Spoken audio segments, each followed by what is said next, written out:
Velina mai kako. Welcome to Keep It Aloha, a podcast that keeps it aloha by embracing compassion for yourself and others. I'm your host, Kamaka, and I love showing compassion and aloha to myself and to others, and so does our guest. She pretty much embodies self-love. But before we introduce her, I gotta remind you to check out keepitaloha.com to get your favorite KIA merch. We got choke options, so hopefully you'll find something you like. But if you don't, and if supporting us financially doesn't work for you, please consider simply liking this video, subscribing to our YouTube channel, sharing it with your family and friends, or just leave a review on Apple Podcasts or Spotify. It would mean the world to me.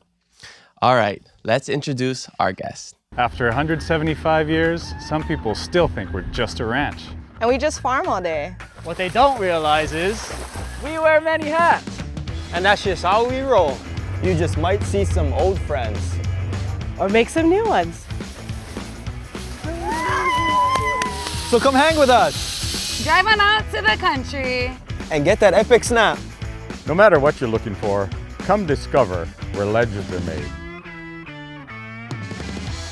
Our guest today is a former Miss Hawai'i from the island of Oahu. In 2013, she was crowned Miss Hawai'i Outstanding Teen.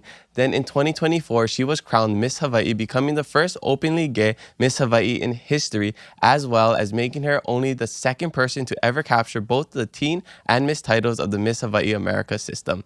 This Native-Hawaiian is also a trained hula dancer and singer, and a preventative medicine advocate working as a prevention care coordinator teaching diabetes prevention at the Waimānalo Health Center. She is one hammer, and I am so stoked to talk stories with her today.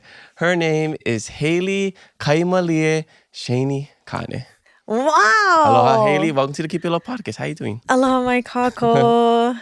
And aloha kamaka. I'm good. Yeah. Thanks for having I'm me. happy that we're finally doing this. We've been planning this probably for about a year or so. Yeah, ever since you were crowned. Yeah, I think so. Yeah, because I don't know when we met. It was probably a little after you were crowned, I think. Yeah. I don't know, but then we've always planned to have a podcast together because, you know, not saying I'm going to have a Miss Hawai'i episode every single year, but sometimes, you know, the winners of Miss Hawai'i are pretty awesome, and I gotta get on the podcast. So, yeah, it was cool to get to know you over the last year, just seeing you at events, and we really got to talk at that Shangri-La event. Yeah, we got to hang out, and that was really cool. And we really got to know more about you, what you're doing in like the preventative health system. I don't know if you remember that conversation, but that was really awesome. Yeah. But I'm super stoked that you're here, and we have a lot to get into.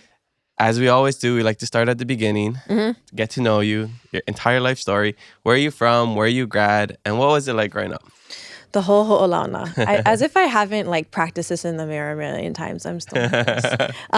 Okay, so I am from Kaneohe, and I come from like a lot of us here. I come from like a split family home, right? So my mom raised me with my grandparents in Kaneohe, and then I would go visit my dad in Palolo, Kahala.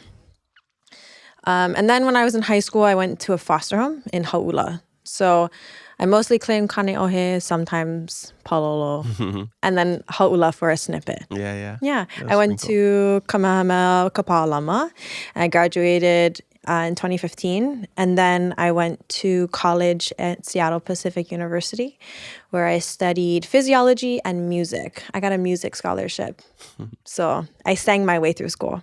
Yeah. And then I moved home after the pandemic. So I spent 8 years in Seattle, and then I moved home, and then I was like, I need money to go to med school, so I ran for Miss Hawai'i.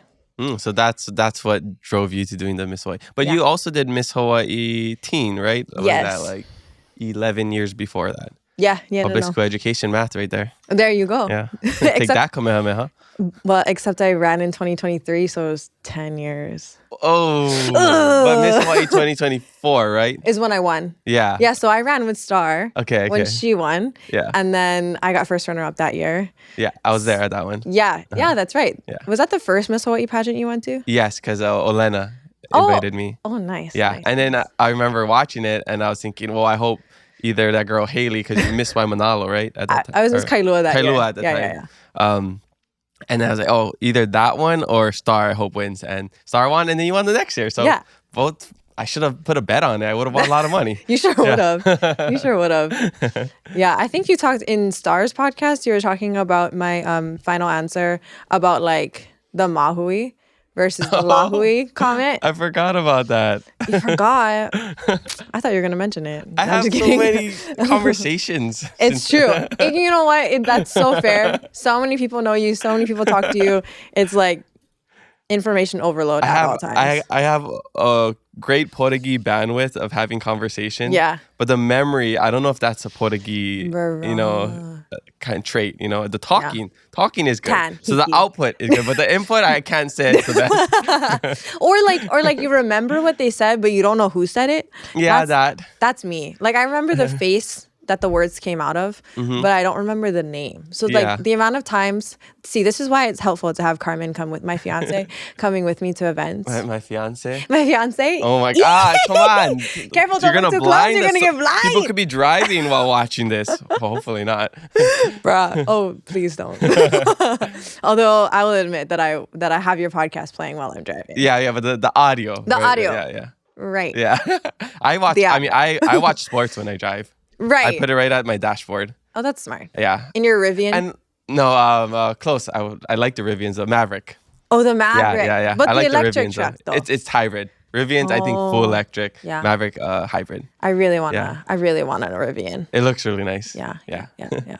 But anyway, so we were talking about. So you did pageants before. So you were Miss Hawai'i Outstanding Teen, and actually your mother was a former Miss Hawai'i. Who was it?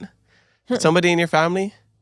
No, remember when we were on with Lincoln and he said he knows your mom. Oh, he knows my mom. Oh, they're just friends. Oh, they're just from friends. Work. Oh, okay, that's what it was. He's known my mom for a long time because he was a part of the Miss Hawai'i organization when I was that's a teen. what it was. Yeah, Lincoln was a part of the Miss Hawai'i organization, and he knows your mom. Yeah, not from that, just separately. Yeah. Okay, separately. Cool. But like he's friends with my mom, and so like he's known of me and like been around me since I was little. But Portuguese input. Yeah. I mean, you remembered the conversation and you remembered that I said it. Yeah. Just the details, it's kind of blurry. Yeah. That's okay.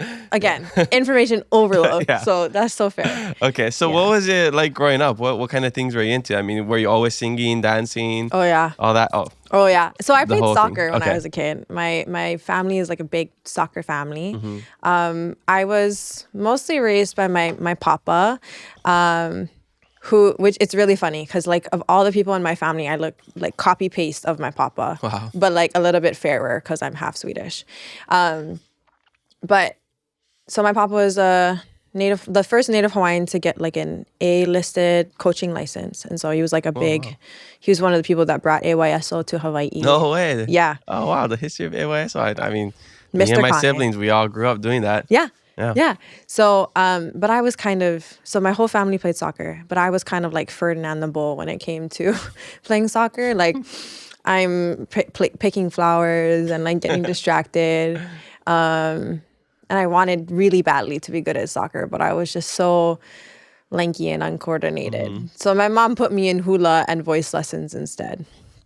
I grew up dancing for like Kumu Frank Kapu's one of his unikid kumu hula, and it was like Hawaii State Park, $1 a week kind of thing where you just come to learn and like, and that's where I learned most of my olalo. But the way that my family described me as a hula dancer as a little girl was like I had lots of heart, but not very much movement. Like the lankiness was still a problem. You're still learning the hand-eye coordination, all that stuff. Yeah, exactly. And then singing, I mostly did it because I had to do something. And I fell in love with it later, but I never really I never did like theater or anything like that. I just like to sing. Yeah, just like karaoke vibes, like my sister Kanoe. Yes, which we need to Kanoe. We need to go to karaoke. Yeah, but she got her portable karaoke mic that she brings with her. Right. She could pop in at any moment right now. Yeah, I'll see her. You know what? Kanoe, bring your thing to the Hokus, okay? I'll see you. Oh yeah, you're gonna go there? Yeah. Okay, we'll see you there. She's supposed to be presenting something. Yeah, because she's the Miss Hawai'i Makna. Yeah, the Hawaiian host. Yeah. She won the Hawaiian host pageant. Yeah, we're stoked. So Congratulations she'll be there, for and then cracking I'll that. have a table with Lincoln, and I think Kanoi's gonna sit with us for a little bit. So Oh, nice. we'll see you there. Yeah. I'm doing one of the Oh, so you also okay? Yeah, cool, yeah. nice. Yeah. We'll see you there. Yeah. But we'll do karaoke. So just grab the mic from. Yeah. You're holding it. Just describe it like this. And then just like start around. What's your go-to karaoke song? I'm not a big karaoke singer, but if I have to do it, I usually do like a rap because I don't sing. I usually do like Shaggy and just do like the Shaggy voice, Shaggy, like whatever. Oh. And then Bust a Move, Just bust a move. yeah, by Young MC. Boom. That or Wow, you have a lot of karaoke songs for not liking karaoke. that's just the two go-tos. Or Rapper's Delight. Oh, okay. Rapper's That's a Delight. good one. And that's a good super long one. Yeah. If you don't have another person helping you, you're so out of breath. It switches between the rappers, yeah. There you go. That's how you so- know if you have like the lung endurance. Oh my gosh, yeah. I'm like, by the time I'm in the turtle word verse, I'm like, That's true. That's a really long song. yeah, I'm not going to ask you yours because I'm going to ask it at the end of the podcast. Oh, Because I okay. actually have a question about that. Oh. Anyways, continue on. So you were all into that, I guess the arts, I would say, without being inside of like theater and all Yeah. that stuff. And then did your parents decide you to put you into the pageant world, or was that something that you kind of just stumbled upon? So actually, my voice coach her husband was the executive director of Miss Hawai'i for my whole childhood / literally until Nikki Holbrook. So he would always be like, Hayley, you should run. Hayley, you should run. And I was like, eh. And then my mom was like, you should run because we don't have money for you to go to college. So you got to like figure it out. And I was like, okay. Then I tried it and I was like, I'm addicted. Same thing like Miss Hawai'i. The first year I ran, I got first runner up. And then the second year I ran, I won. It was like I got first runner up, I caught the bug, and then I like tried really hard after that. And I think with pageantry, I wouldn't consider myself like a pageant girl. Like in comparison to the girls that live in pageant land and have been doing pageants since they were 4 years old, like I'm not really like that. But I just really love to perform. I really love to have an intentional thing that I'm focusing on in the community, and I like dressing up. I like wearing the dresses. I like practicing my walk. But most importantly, I like challenging myself in a way that's gonna like better me in like a pressure cooker version, if that makes sense. So what changed from the first year you ran for Miss Teen and Miss Hawai'i to the second year? I mean, that's a great, example of, failing the first time and then learning from the mistakes and then, succeeding the next time around. And I wouldn't even say, you coming first run up is a failure. It's just a lesson, right? Yeah. You learn the lesson, you get better, and then boom. A lot of people, it takes some time, maybe 2, 3, 4, 5, 6 years. But, eventually you keep learning and you make it. But you were able to do it in just 1 year, which is pretty impressive. Thank you. I think... I don't know. When I was a teenager, the difference was that the first year I ran, I wasn't in foster care. And then in between that first and second year, I went into foster care. And I had a really good experience with my foster family. Like I learned a lot. I matured a lot emotionally. Like my story isn't one of those like my family, like I got taken away or anything like that. It was like... Yeah, my family needed help, needed kokua. So it was more of like a hanai situation. Oh, like Lilo and Stitch. Like Lilo and Stitch, exactly. Yeah. And so... So you were raised by Amy Hill? Exactly. The actress? Obviously. Just like Lilo? Exactly. She wore the capri shorts and boots and everything. Okay, that makes sense. So yeah, when I was a teenager, I think in that year, it was the emotional maturity. Like I really grew into myself, and I stopped worrying so much about what the judges wanted to hear, and I started talking more about what I would be proud of. And then with Miss Hawai'i, the only reason I ran for Miss Hawai'i, other than the scholarship money for med school, was I finally had a story that I wanted to tell, or like a initiative that I wanted to dive into. And coming home that first year was like the first time that I was around my family and like came out to them. And I think I stumbled through that, and I was still stumbling through it when I ran for Miss Hawai'i the first time. And then in that year between first runner-up and becoming Miss Hawai'i, I just got really more comfortable in my story and my why. You know, like I think before I was a little bit shame, and then I kind of healed that wound. Yeah, that's super cool. I think you know, a lot of it has to just do with confidence, you know, just, you know, believing in who you are and what you're capable of, and being able to be your authentic self. Exactly. Openly, because, you know, if you're not, it feels like, you know, acting. It feels like you're putting up a front, and people can see that, you know? So, yeah, it's cool that you're able to notice those things and then really work on those, and then again have success. So that's super awesome. So when you when you graduated from Kamehameha, how did you decide to leave Hawaii and, you know, pursue college on the continent? Good question. So it's a little bit complicated, but there were some legal reasons that like I couldn't stay in Hawaii. Like there was just pilikia between me and my family, and like I was not able to be within a certain vicinity of my mom. We're good now, promise. But anyway, I just could not be here, and I didn't really want to leave Hawaii, but I couldn't be here. I wanted to learn more. I wanted to explore. I wanted to like understand the rest of the country, right? But I feel like I've always been Hawaii, like through and through. So that was hard. But I went to Seattle. I have lots of family in Seattle, so I didn't feel as much of a compromise. Seattle Pacific gave me a lot of money to be a singer there. Yeah. So and I lost my train of thought. So you went there to lose your tan and sing, right? I was translucent. Okay, that's what it was. Seattle's awesome. I got some family there too. One of my best friends went to UW over there, so I visited a couple times. It's really nice over there. It's super different. Yeah, but it's the first time I saw different colored leaves. Yeah. Because I remember going to wherever he was staying, and there's like, you know, the road, and then the trees all on the side, and I'm like, wow, this is trippy. We don't see this in Hawaii. No, true. They have all the seasons over there. Yeah. And gigantic squirrels. Oh, that too. The squirrels are I remember huge. seeing squirrels. And like having sunlight at like 8 or 9 p.m. Yeah. That was trippy. That's super trippy.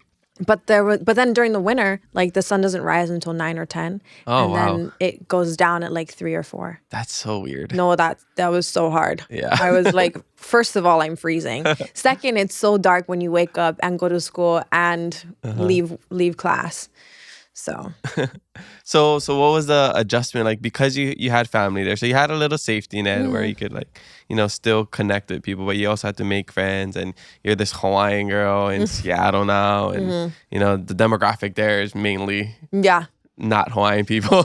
Although actually at my school they heavily recruited from Kamehameha, so there were really? like there were a couple people. Yeah, there was like a handful of Hawaiians there. Nice. And they had like a Hawaii club. And, Oh, okay, that's, you know, that's awesome. Like they were pretty good about diversifying the school. But it was like that was the first year they diversified it. So it was like all the friends from high school, and then all the grades above were like not very diverse. And the school that I went to is very expensive private school. So unless you had the scholarship money, you're paying like a whole bunch. So you have to have a certain socioeconomic status to go there. Yeah, totally. Yeah. So you got a scholarship for music, and what else did you study, you said? I studied physiology. So it's like a pre-med degree. Oh, okay. Pretty much. Okay. Yeah. So it was just mainly to get that degree so you can go to med school. Yeah. Oh, okay. That's what I wanted to do. Yeah. But it's hard. Did you ever want to pursue music? Like seriously, kind? I can't play an instrument. I can't, like, Well, to your save my voice life. is your instrument. Yeah, but I don't know. I mean, I think about it now. I thought about it now because, like, as Miss Hawai'i, I was able to get more gigs and stuff. Yeah, like sing that. the national anthem and all that stuff, right? Yeah, I didn't know you could sing until I think did you post it? Did I? Or did I just see that randomly? I sang and danced for my talent. I know that, but I wasn't there, so I didn't see it. Oh, you but I didn't? know you did it to a song, Aloha Voia Oe. Mm-hmm. With Kumuhula Tracy Lopez. Yes. Right? Yes. Yeah. My kumu, okay, wait, funny story about that song. Like my kumu, she picked it for me. And she was like, no, this song, it tells your story. And it's like in your vocal range. I was like, kumu, how did you know all this? She was very instrumental in helping me win. So after I won the talent award that year, I gifted it to her. Because I felt like she won it just as much as I did. Yeah, so cool. Yeah. But anyway, that song is like, it's like a love song to Hawaii when someone goes away, right? So like, I love you, Hawaii, and I love all of these specifics about you. But then there's also like a line in the song that says, someday the sun will shine, the flowers will say that you're mine, which felt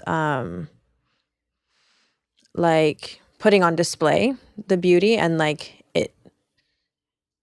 And I kind of related that to also being openly gay, right? Like the light will shine on our relationships as same-sex couples and it will be a normal, beautiful thing, which is kind of what I was thinking about as I was singing and dancing that part or that verse. Wow, so beautiful. Thank you. Yeah. Thank you. Let's speak on that a little bit because this is Pride Month. Yes, it Happy is. Pride. Happy Pride. And this episode will come out the last week of June, so we're still celebrating. So yeah, what was that like? Deciding to come out. What is because everybody got a story. Is there a certain thing that like a come out story? What? Oh yeah, coming out story. Coming out story, is that what it's called? I don't know. Okay. I guess so. Some people don't ever come out because. Oh yeah. Yeah, but hey, shout out I to did. Eric Shoji. I just saw his come out story. He's a past podcast guest, Oh. Olympic volleyball player. Yes. Super hammer. Volleyball player in Hawaii history. Yes, but yeah, Eric he Shoji. came out. So congrats to you, Eric. Congratulations. Yeah. Happy Pride Month, Hama. Yeah. Well, I come from a very religious background or like a religious family. And so coming out was definitely something I needed or like it felt like a big thing. So coming out was something I felt like I needed to do to my family. My story was I was living in Seattle and I met my previous partner. And I don't know, I was like always open to the idea of dating someone born female, but like I never actually did. Like I just was always dating men and I was like, thought there was something wrong with me because everything. No, there's something wrong with men. I think that's what it is. Yeah, well, that's true. Except me. Except for you, Ask of me. course. Yeah. According she to says I'm Faith. perfect though. She never said anything bad about me. Right. She never gets right, mad. Ever. Right. Blink twice if you need help. No, just kidding. Me or her? And I had just gotten out of this like really religious relationship with this guy. And I was like, I'm done. I hate people. I'm just going to be single until I move back home and like find my person at home. And then I met my previous partner and I was like, oh, wait, I find you attractive and you're certainly born female. I say born female because my ex is non-binary and trans. So like born female, but transitioned to male, Oh, okay. but non-binary. Okay. I'm still getting used to the terms. I know. It's hard for me to follow. No, I know. Yeah. No, I know. I understand. And yeah, I just was like, oh, wait. I'm noticing this attraction that I have toward this person. And I'm also noticing a whole bunch of shame coming up for me. And that was my reason for continuing to explore and allow myself to have feelings for this person. This person's name is Julian, by the way. I think that's just easier. Yeah, totally fine. So Julian and I dated for like 4.5 years and they moved home. Wow, that's a long time. Yeah. We dated for 4.5 years. And Secretly or openly? Openly. Okay. Openly. Because at And this point, you've already told your family. I'm getting there. Okay. Yes, okay, I cool. did tell my family, but not all of my family. Okay. So anyway, like Julian and I started dating and I was like, okay, I think this is more than just like a experimental fling. Like, I think I really have feelings for this person. I feel attracted to this person. And I want the people that I know and love to know this about me. So I kind of just called my family and I told them, like, hi. At the time, Julian was still identifying as a woman. So I was like, I'm dating a woman. And my family was like, oh, that's interesting. They were kind of just thrown off. They weren't, my family's religious, like I said, so they weren't like super stoked about it, but they also weren't mad. Like they weren't like, don't talk to us ever. Yeah. Which is... Did they have any idea? No. You know, because, you know, some people you can kind of tell. We have cousins and classmates and Totally. we're just like, surprise. Yeah. Like we kind of figured, you know, because I know people like that in my life. Yeah. Well, and I think that's why they didn't suspect me, because I have family members that were more obvious. And than me. they're like more flamboyant. That's Yes, why. Or more, exactly. Is that, and that's usually how most people would tell. Like it's one of the signs that's a little bit more obvious. Yeah. Not saying that exactly. everybody has to be flamboyant. Right. It's just how we kind of.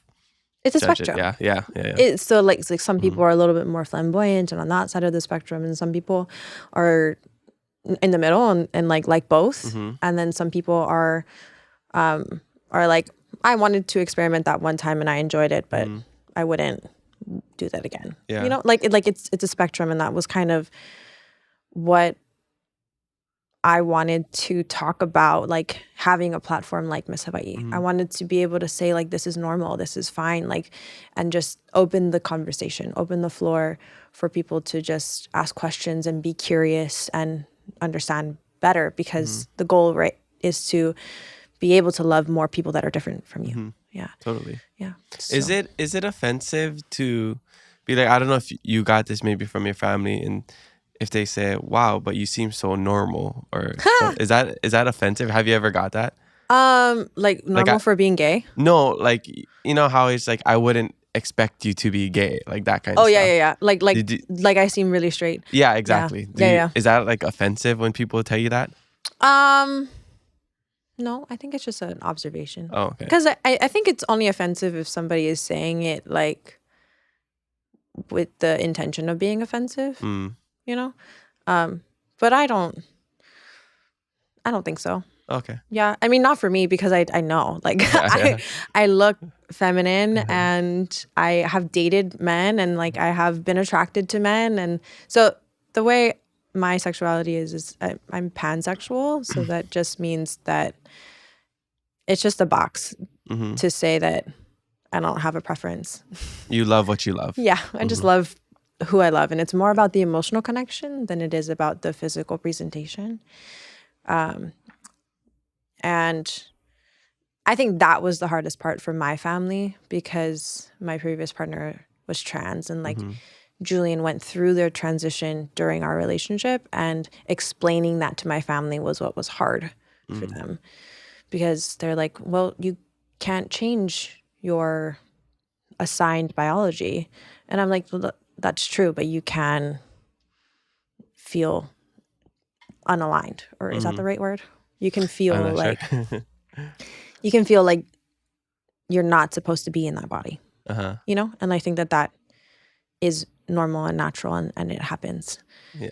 I think the hard part for people who are heterosexual is to empathize, because they don't know what that feels like. No, yeah, exactly. And that's why it seems like a lot of people invalidate people's feelings, which is why, you know, we end up saying like, oh, they're so sensitive, or, you know, stuff. But I think there is a deeper layer of just like, we don't know what it's like to not be comfortable in our own skin in other ways, whether that's like beauty wise, or, you know, our body, whatever it is, you know, identity as like a cultural identity. We can relate it to that, but it's different, you know. It's just like if I told you, oh man, I had to travel 4 hours in a bus on bad roads to Madagascar, you'd be like, oh, that sucks. But you don't know how it feels, right? No, yeah. You don't really know how it feels. So it's the same thing where it's like, we can't truly understand, but we can be supportive. We can be sympathetic, you know, right. Oh man, like, I'm sorry I had to go through that, you know, and I'm just happy that you're able to figure it out and find happiness. Because at the end of the day, that's all That's all I care about is just people being happy. Right. As long as you're not hurting yourself, you're not hurting others. That's all I care about. Yeah, and I think people just like need to have spaces like these to talk about it, right? Yeah. And or be educated. And I think there's a problem when we're too scared to ask or we're too scared to like offend people. Yeah. Oh, be curious, not judgmental. Exactly. That's what it's all about. No, totally. And in my time as Miss Hawai'i, like there were so many people that came up to me and they were like, you're like just existing, like you living your life and being happy with your partner, with Carmen, gives me hope that like I can have that one day too. Like I had a contestant who's a teen from Miss America call me, and she just said that she was so happy to see that, and she was just, it brought her to tears in a way that was very healing to her. And then right after I won Miss Hawai'i, there was a parent that came up to me and said that her daughter stopped being bullied at school because she was more obviously gay. And then when Miss Hawai'i was gay, the boys at school were like, oh, I can't tease you for that anymore, I guess. Because it's cool to be gay. Now it's cool. Yeah. You get a sparkly hat for that now. Yeah, I mean, the times have definitely changed. Yeah. I mean, I grew up Hawaiian immersion school from the like early 90s to like the early 2000s. And, you know, every class had a mahu. Yeah. That's just like, I don't know why, just every class had a mahu, basically. And it was just kind of normal around, you know, that environment, because, you know, Hawaiian culture, it's like something that's just a part of it. Right. You know, but, you know, I can say like growing up, I kind of felt uncomfortable because some of the guys are very flamboyant, would like make comments, you know, try to like make you feel uncomfortable on purpose. And, but though, you know, the more time has gone and we adapt and we get more comfortable around the idea of that, of like, wow, a man can love a man, a female can love a female, you know? I think it just changed. And I think it just took some time because, you know, we're in America, which is very Christian and, you know, very old school beliefs. And especially if you come from a religious family, you think like, oh no, that's just not pono, right? So I just feel like now, like from 2010s and on maybe around that time is when we really started to accept. Yeah. Homosexuality and stuff like that. So Yeah. I think you coming into your own at the time of the Miss Hawai'i contest was like the perfect time, because you're the representation not only for Native Hawaiians, not only for a foster care system for, you know, queer and, you know, sorry, I don't know all the terms, but No, queer is great. Yeah, okay. You're right. You're right. Cool. You're good. I'm always learning. Yeah. And that's really all you can do. Yeah. Totally. How comfortable do you feel talking about all of this now? I mean, I feel fine. I can only talk about my experience. I still worry about. I still feel like a gay baby, even though I came out like 6 years ago. And gavy. Those are your two Okay, that's terms. my two terms I'm gonna take home today. So I don't feel like I know all of the different experiences, and especially like Carmen, my fiancé. Hey. Oh my gosh. Let me. No. Can we turn the brightness down over here? The light and the ring off the light is just blinding. Jeez. Kamaka is not allowed to drive home anymore. Like If you see Kamaka driving, please avoid. just give me my sunglasses. I'll be fine. My fiance she doesn't feel uncomfortable in her body. Like she feels aligned with herself, but she's more masculine. Yeah, but you two are so cute together. Oh my gosh, thanks. You guys are such a good match. Thanks. Have you seen our puppy? Did you post about it? Yeah, Maluhia. I feel like I probably saw it on Instagram. Probably. Yeah, Yeah. okay. She's a chocolate lab. Okay. Yeah. I think so. Our cute little family. I'm very happy. But, so being with Carmen, like I don't have as many of the conversations about an experience I don't understand, because she aligns with her body like I do. But when I was with Julian, like I learned so much about what it meant to be non-binary, what it meant to transition, and like helping them through that taught me a lot, but I also am careful not to like claim that experience as my own, right? My only goal is like to facilitate conversations and then ask questions so that people can have more sympathy and empathy. So I feel comfortable talking about it, but I don't ever claim to be the expert. Well, you're just sharing your own personal experience, which is all you can do, like you said. And just like making space to like make mistakes and like fumble and be okay about it. It's a little bit more scary to do it with a platform. Yeah. You know, rather than somebody just doing it that doesn't have social media, that doesn't have to show up to these, have to make public appearances and stuff like that. You're under a microscope, so it's a little bit more nerve-wracking, but you did it with such grace, as all Miss Hawai'i do.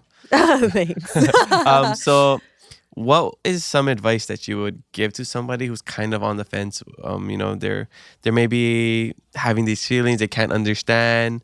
They want to come out, they want to explore, but they're kind of stuck. What would you say to them? How old are they? Are they? Oof, I don't know. That's a good question. Yeah. I think if you're a child, like in high school, still trying to figure out your identity, because I think that's a crucial time. Then I would go to a trusted adult who you can just talk through these things with that you don't feel judged by. If you're an adult trying to explore, I would just go to another trusted person that you know you can just have unfiltered, non-judgmental time with. If you don't have any of that, hit me up. DMs are open. DMs are open. For business reasons, she's taken. But blinded. No, you really can't drive. But I feel like throughout my year, people have been very respectful. Even when my social media, like, well, not on TikTok, but TikTok is scary. TikTok's the wild, wild west. Yeah, when I won, Carmen posted a video of me and like it went viral. Did you see that? No. Do you have TikTok? I do, but I'm not like on social media. I post a lot, but I'm not always on.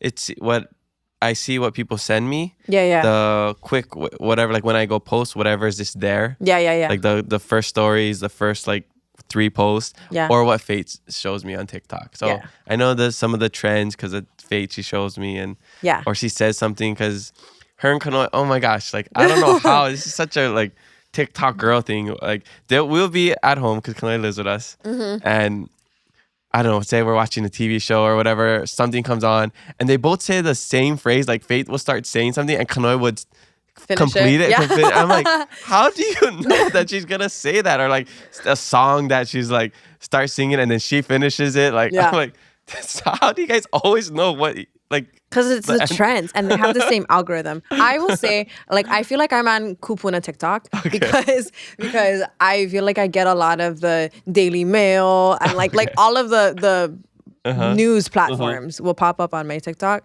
It's either that or like the queer stuff. I don't know. So I don't get a lot of the trends, but Carmen does. Okay. And so I have to learn. I have to keep up with the times. Oh, so you did like a TikTok of a popular trend or something? Or this is just a regular one? It was a popular trend sound at the time. So like the songs that are popular. Okay. And she posted it and it said first openly gay Miss Hawai'i. And it got 1 million views. Wow. Yeah. And like 300 and something thousand likes or something like that. Who's counting? Not me. I think you have a healthier relationship with social media than I do. It's because I have an unhealthy obsession with sports. Is that unhealthy? I wouldn't say it's unhealthy, but that's my addiction is sport and stuff. So I'm not like always on social media. I'm just watching. But you're looking at the. Speaking of sports, did you see that we went to the Olympics during my time as Miss Hawai'i? The Olympics. The 2024 Paris Olympics. That was a highlight for sure. I feel like I remember that. Yeah. I mean, I must have seen it. Like I could have missed. I've been following you for. Maybe you don't watch that sport. I think it was before you followed me. It was like the first week of August. Maybe. So I don't know. Okay, well I'll go check it out because that sounds awesome. It was really cool. I love the Olympics. It was really cool. Yeah. So Carmen's sister is a professional athlete, and so we get to go and do all of those. Yeah, I remember that. I remember that now. Okay. Yeah. When you said because Carmen's sisters, I remember that's what it was. Okay. Cool. Yeah. What were we talking about before that? Yeah. What sport Was it like track? She runs the See? 200 and the 100. Okay, I do. But she remember went that. to the Olympics for the 200. Okay, yeah. That was really cool. Awesome. So what about, so this video went viral and you got a lot of hate on it or something? I mean, Carmen deleted a lot of the comments Yeah. before I could see them. But she was like, they were really bad. But the ones that I did see were things like people laughing or people saying like, you just haven't met the right guy, or I know, silly. But I honestly think men suck. I'm not even joking when I say that. Men are disgusting. yeah, I think they can Yeah. be. I mean, they can be. I bless faith in women that like men. Just like, honestly, I think men are disgusting. Yeah. Yeah. Yeah. I try not to hate because I have men in my life that I love, and like my papa raised me, so like I have a good relationship with my father figure, but yeah, I haven't had good personal experiences. Yeah. Well, you're not one of those like people that, just hate on men just because, you don't like them, you're not attracted to them. Because there are people like that. So There are. Yeah. Although I did get called that a lot. Really? You're a man hater. Why? I don't know. Yeah. People just make up these narratives in their heads. They do. Yeah. They do. Okay. I mean, that was like in a previous relationship. Okay. And I think that person said that I was like emasculating him and that I was a man hater and that I really just want to be alone, but like have a man as an accessory. And I was like, why would I do that? Why would anyone do that? Why would I do that? You ever heard of labubus? And that's the only accessory I need. Okay, wait. Can you tell me where labubus came from? Because Okay, I was equally confused, but I recently learned about this. Okay, yes, educate me. My girlfriend, she liked that, like the lafufu they call it. It's like the knockoff one. You can get it like Fun Factory, whatever. But labubu is like that little toy. I think it's like this generation's Beanie Babies or something like that. Okay. But apparently it was like this one guy made it over 10 years ago, I think.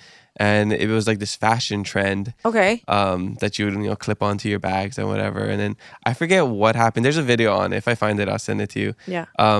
Please. And you know how sometimes like things just like get viral out of nowhere? So it's one of those things where like people started to buy it and it started going viral because everything's a mystery box. So you don't know what you're going to get. Got it. So, which could be a really good like marketing idea for other things if anybody wants to start businesses. Because I was trying to think, what can I do that like a mystery box? Because that's a great idea. A Keep It Aloha mystery box. Yeah, I mean, that's kind of the idea with Pokemon cards, right? And just collecting cards is that you get this pack and you don't know what it's inside, and that's so exciting because you don't know what you're gonna get. Yeah, that's true. Same with a box of chocolates sometimes, right? It's a box of chocolate. Yeah. But yeah, so that thing just got really popular out of nowhere in the last, I don't know, year or two. And then they're going for like hundreds to thousands of dollars for resale. Like my girlfriend's friend bought one for $70. I was like, why are you spending $70 on this little thing? But I mean, we all spend money on, I don't want to say stupid stuff, but things that we like that most people would think is stupid. And for you, it's Pokemon cards. Nunchucks. Yeah, well, I thought it was because the labubus were dressed in designer things. And that's what it was. I think that's what it was. The I know mystery. there's something designer, but I couldn't remember. That's why I didn't share it. But something about I see. designer. Okay. Yeah, maybe that's the mystery. Yeah. I don't know. Or we're spreading misinformation. Yeah, if not, I mean, Google. Google. ChatGPT, you could just ask. ChatGPT. Yeah. My second. I mean, I could just do that. Yeah. How did we get there? I don't know. The Portuguese. This is what the podcast is all about. You were talking about advice for people if they want to come out. Yeah. I think, okay. You said talk to somebody and then a trusted person that can help you through that conversation. Yeah. But I said this in my Miss America interview. I was like, they asked me, how are you going to deal with being the first openly gay Miss America and all of the attention that would get? And I was like, honestly, it doesn't matter how many people come up to the window of my life. My only responsibility is to be myself. My only responsibility is to be proud of the person I look at in the mirror. And that's it. Like, I think the most powerful thing an influencer can do is share their story and be comfortable in it, and then make space and be an example for other people to do the same. So if you feel like there's something you need to explore, there's a reason for that. And your only responsibility is to love yourself so deeply because you're the only one that has to live with you.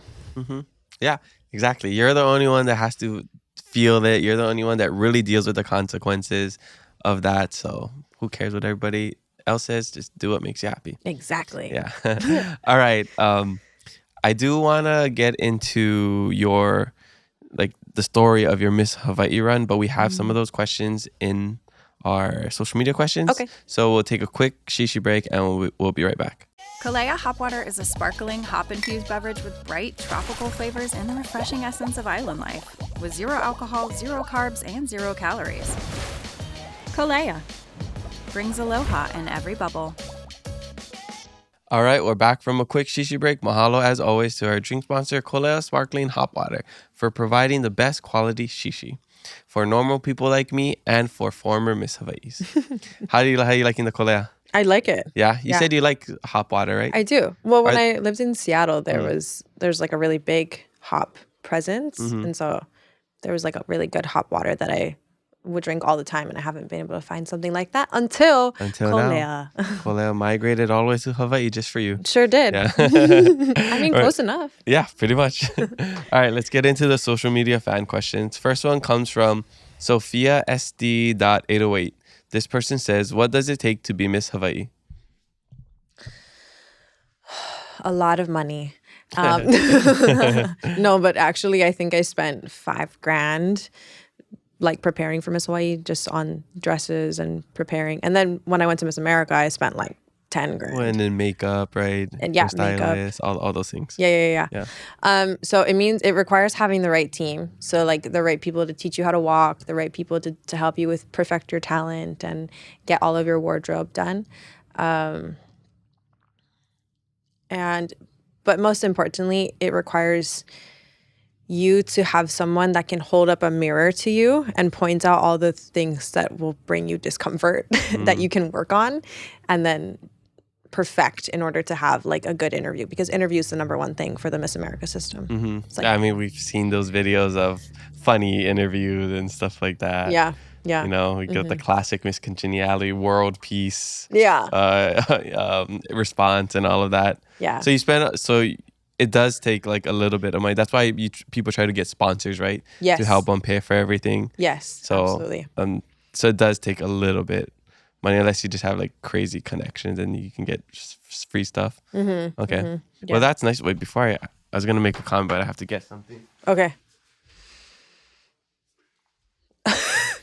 I'm using my hands too much. So, no. So at least you have all these connections with like makeup and hair for your future wedding, right? Yes, exactly. Yes.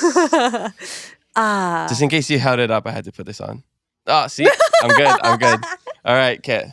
All right, so thanks for answering that. I just had to be prepared just in case you decided to flash it one more time. You're already blind though, so at this point. My right eye isn't working the same. All right, next question comes from Small Leaf T. Maile. This person says, in the spirit of pride, what's your favorite thing about being queer and out? I just think it's so powerful, especially right now. Like, I think that being gay is something that you don't choose. And I think because it's controversial, it's one of the most powerful ways of being authentic, because you get pushback, right? It's always powerful to be authentically you. But doing it even when people are going to throw hate at you is really powerful. I like being able to make space for other people to do that too, to be able to like kind of take the brunt of the BS so that other people can feel a little bit safer. And I think Pride Month is a beautiful time where we celebrate all that hard work, because there are so many people that take the brunt and so many people that have done that before me and that will continue to do it after me. But my favorite part is being able to say like, yes, I did that. I'm proud of doing that. And I will continue to do it no matter how difficult it is.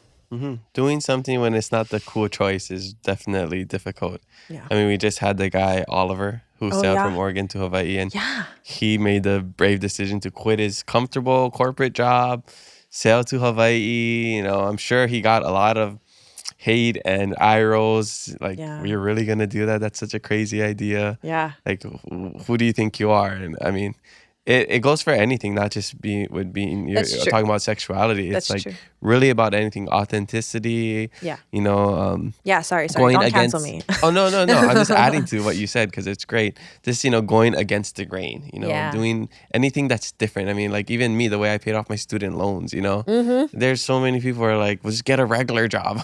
No. Like, why are Peace you Corps is doing so much all better. these things? So it's just like, I think it's just cooler when you're able to go against the norm. I feel like, and it makes for a better story. Yeah. And that's why like people, millennials that are like living off the grid and like, really throwing themselves into malama and stuff like that is also powerful because it's against the grain and despite it being uncomfortable, people are motivated by the fact that it's so true to them, right? Yeah. And I'm all for non-traditional options for Yeah. a lot of things. Education, like you don't got to go to college to, I mean, we both have degrees, but you don't need to go to college to learn some things, life teaches you a lot more than, the actual classroom does. Yeah. So I think there's just so many different ways to learn Yeah. and live.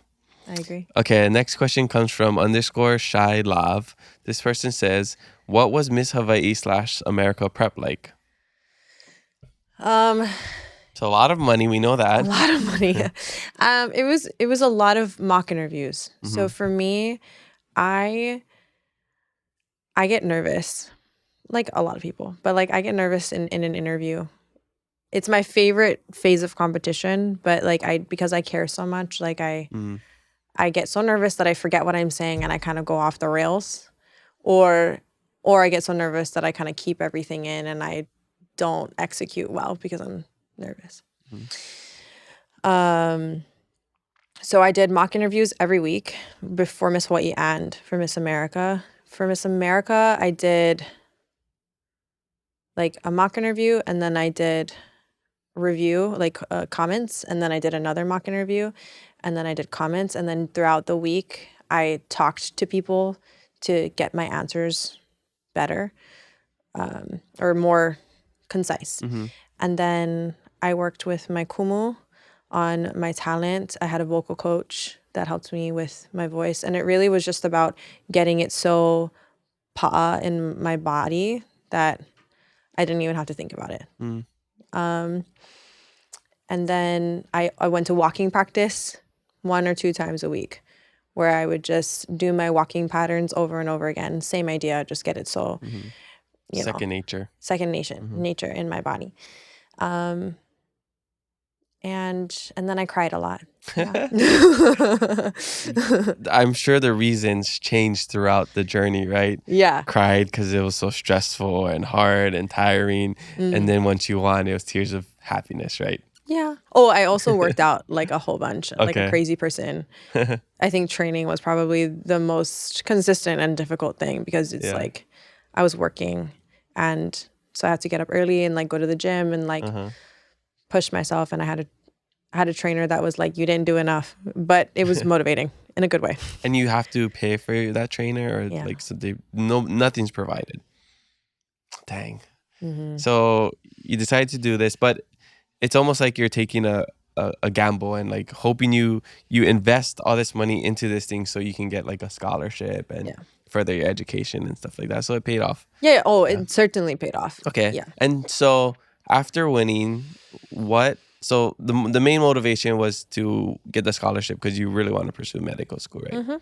And once you win, there's a year of service, which is a lot. I've talked with former Miss Hawaii's. It's a lot, and you can say no to things, but there's pressure to say yes. Because you only have 1 year. You only have 1 year, and if some Miss Hawai'i before you did so much, you kind of have this little extra pressure to try not to be like the worst Miss Hawai'i of all time, right? So there's a lot that goes into it. It's not just like you're Miss Hawai'i, like happy and all relieved. Now I finally made it. That's just the beginning of all the madness. You got to make appearances at so many things. Hair, makeup at almost every event. That crown, the sachet. Sash. Yeah, you're I think right. sachet is It's a move. plastic. No, plastic bag in French.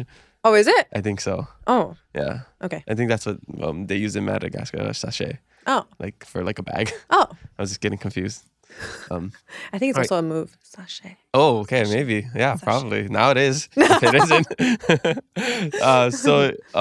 Yeah, what was that like? So Miss Hawai'i 2024, that was in 2024, and you end recently in 2025. Yeah. So it's a year from like Well, June-ish or Yeah, so May. we moved up the pageant this year. So I did 11 months. I went June 23rd, 2024 Okay. to May 31st, Okay. 2025. Okay. And a lot of the job is mahaloing your sponsors, right? And making sure that you have adequate social media presence, because that's like the new influencer thing. And like Miss America and the state title holders are like the original influencers, right? So a lot of the job is making sure that you're following up with sponsors, and then also going to all of the events that I saw you at, right? Yeah. Like having social presence and then posting about it and glamorizing the life. Because, I mean, not glamorizing in a fake way, but like showing how glamorous it actually is. And then also doing your specific community service initiative. So I am a preventative medicine educator at Waimānalo Health Center. And I also am 28 years old, so I needed health insurance, and I couldn't. Oh yeah, after 26, it's all downhill. You're people. done. Yeah. And what I was doing prior to becoming Miss Hawai'i was, teaching people how to monitor their blood pressure at home and how to change their lifestyle to, one, help their medicine work better, but also to prevent high blood pressure, because when you have high blood pressure for a long period of time, that's how people go into dialysis and like have kidney disease and failure. And then I also taught the diabetes prevention, which disproportionately affects Native Hawaiians. My platform was more centered around heart disease prevention for women. And it was called, the title was Living Aloha, really. And the idea was that Aloha means to show never-ending compassion, never-ending respect, never-ending kindness, in my opinion, to yourself and others. But I think we forget the pilina itself all the time. And I just saw so many people, spreading themselves so thin because they needed to take care of their ohana, and then they would get sick themselves, and then the cycle repeated. And I was like, no, we have to prioritize ourselves so that we can be here longer.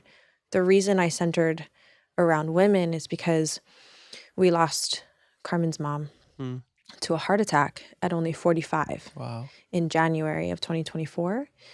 And I was like, she was so vibrant and full of life. And she did so much for the people around her. She was a nurse. She moved to Hawaii in order to kokua with the COVID patients. And yeah, she just lived her life in service to others, and then lost it because she wasn't able to serve herself. And I think the most important thing we can do is learn how to make small changes that are not overwhelming, so that we can prioritize ourselves and stay around for longer and not lose our mothers at 45 years old. Yeah, that's a great lesson. It's like you gotta malama yourself before you can malama your mama. Yeah. Unless you're the mama, you gotta malama the mama. Yeah. And then malama others. And the llamas. Yeah, and the llamas in Waimānalo. Apparently there's llamas in Waimānalo. I heard about that bobcat at like Manoa. Yeah, so Is that a bobcat or was that's what they said. Oh. Yeah, or some sort of lion or tiger or something like that. Oh my. Yeah. Super cool the work that you're doing. We'll get into that a little bit more, but just want to finish up your Miss Hawai'i journey. So a lot of your time was spent doing that. was that part of your year of service? Or, Yeah. Because it's kind of what you were doing. Were you doing that before Miss Hawai'i? I was doing that before Miss Hawai'i, but it was also like as Miss Hawai'i, I was able to do it more. You could kind of like combo it. Yeah. So, instead of doing it in regular clothes, you just had a crown and dress on. Right. Well, I actually wasn't allowed to wear my crown and banner, so I just did it as Hayley, but I drove the Miss Hawai'i car. Okay. So. Oh, nice. There you go. So the Department of Health did a campaign where we promoted the diabetes prevention program. And so we got a whole bunch of people across the state involved in the diabetes prevention program. Now I just have to like figure out, have enough coaches to teach them. I am a lifestyle coach, so that's what you need in order to like do diabetes prevention education. And that's what I spent majority of my time doing. We also have like farmers markets, and we had hula classes like for exercise. It's called hula for hypertension. Oh. We have produce boxes that we provide for patients. There was a bunch that I did in Waimānalo specifically to malama the population there, because it's a dense population of Native Hawaiians, and heart disease and diabetes disproportionately affects us as Native Hawaiians. Totally. Have you read the Waianae Diet, that book? No, what's that? Oh, it's super cool. I've mentioned it multiple times on the podcast. Yes, but you have. It's this. You don't know? I watched it. Promise. I watched the Waianae Diet, but I never looked it up. Oh, okay. Yeah. So basically, it's this book. They did a study of like I don't know how many Native Hawaiians, where they put them on a strictly Native Hawaiian diet. Yeah. You know, limu and all that stuff, and poi, and they would steam stuff, fish, and all that. And they lost like a lot of weight. They reversed heart disease and diabetes, so they didn't have to do their insulin anymore. Yep. And so that book was the one that really opened my eyes to everything going on in Hawaii. I mean, we see it uncles and aunties and family members, friends of, they a little bigger. So we got the plate lunch, we got the mac salad, we got all these great fried chicken katsu food. And, we love that. But, we got to be better at moderation. Yeah. But that's why, we live in the healthiest state with some of the most unhealthy people. Yeah. And that paradox was just crazy when I learned about that. Yeah. And a lot of it just has to do with diet. Yeah. Yes, we inherit these things and it's hereditary, but we can prevent it. And what you're doing is preventative medicine. So when you say preventative medicine, is that mostly like diet and lifestyle? Like, let's make sure we do take these steps so that we don't have to take these steps in the hospital or in the buy medication and stuff like that. Yeah. It's mostly, yes, it is mostly like teaching about having a healthy lifestyle to prevent chronic illnesses. But I do a lot of just educating and cheerleading. I call myself like the health cheerleader because I think there's a huge emotional component, right? When it comes to, I don't have the bandwidth to prioritize myself. And I also work in a toxic work environment where it's not really allowed to like take breaks. I think Hawaii is still in that plantation mindset where if we stop, then that burdens everybody else, and then there's resentment, and it's just So what I do is teach people how to focus on what they can control and then separate the rest by just looking at very little things, So like, I guess I do a lot of shifting perspectives, right? Like, okay, you like to drink juice for breakfast, lunch, and dinner, but you don't eat anything else other than the juice. So when I teach people like, okay, this is what's happening to your blood sugar is spiking, and then you're crashing, and then you're super hungry, and you don't have like the energy your cells need in order to make good decisions or be kind or have patience, like to be a normal human. There are so many things that our bodies rely on, for basic nutrients, for basic emotional bandwidth, right? So I'm like, okay, if you like juice, and you like orange juice, just eat the oranges, pair it with some yogurt or some kind of protein so that you don't have those spikes and crashes and you feel normal.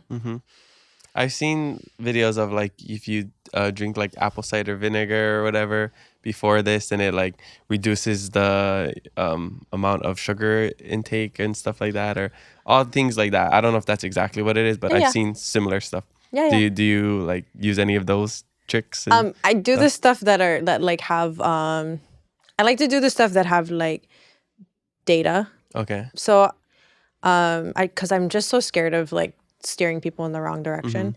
So it's true that like vinegar will lower the glycemic index, like the amount of sugar that your cells are processing that make the spike and crash. But this is my problem. I get like too sciencey, too nerdy with the conversation, and then people get like, huh. Yeah, so you have to find a way to like speak their language and simplify it. Yeah. But I do a lot of the like educating on when you eat fruits or when you eat carbs, then you have to eat some kind of protein or fiber with it, right? This is what a balanced plate looks like. This is an example of a healthy breakfast, lunch, and dinner. And a lot of times I'm just dispelling the myths, right? Like people think being healthy means eating boring food or, you know, losing out on the enjoyment of eating, and that's not true. Yeah, there's a lot of alternative ways to, you know, get good food and enjoy, you know, food, because eating food is awesome. We love that. So awesome. Like, I really love to cook, and I like to cook foods with like hidden veggies and lots of protein. Because Carmen is a very picky eater, or well, she was. But she's still young yet, so she's still figuring out how to do the adulting thing. And so I just like make dinners for us that are still yummy, so that she's not craving the unhealthy things, even though we live right next to a McDonald's, so it makes it hard. She's not craving the unhealthy things, but she's also getting the nutrition that she needs in order to like be a normal human. Yeah, it's cool. I got into intermittent fasting about 6 years ago, I think. It was around the time before I finished Peace Corps, when I was still in Madagascar. I got into that, and it was so interesting learning more about that. And the more I got into fasting, the more I was conscious about what I put into my body, what fuels me, and how I feel after that.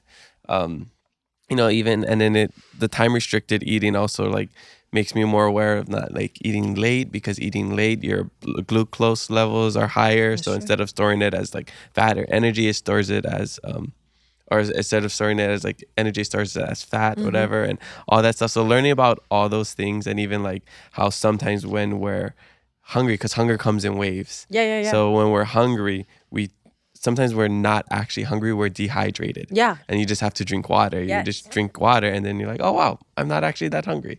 So learning all those things is super interesting to me.